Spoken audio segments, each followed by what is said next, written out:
ఇలా ఒక్కసారి ట్రై చేయండి. ఎంతటి దగ్గు, జలుబు, గొంతు నొప్పి ఉన్నా చాలా వరకు ఉపశమనం అనేది లభిస్తుంది.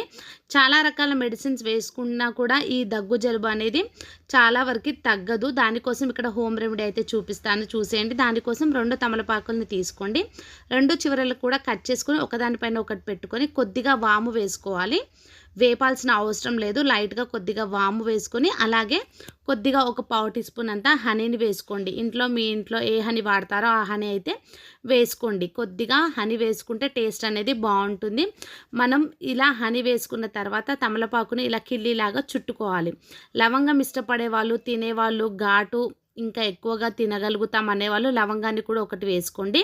ఇలా కిల్లీలాగా చుట్టుకొని నోట్లో పెట్టుకొని నములుతూ రసాన్ని బాగా మింగాలి. ఇలా 2 రోజులు, 3 రోజులు చేశారనుకోండి, మీకు దగ్గు, జలుబు నుండి చాలా వరకు ఉపశమనం లభిస్తుంది. వీడియో నచ్చితే ఒక చిన్న లైక్ ఇవ్వచ్చు కదా!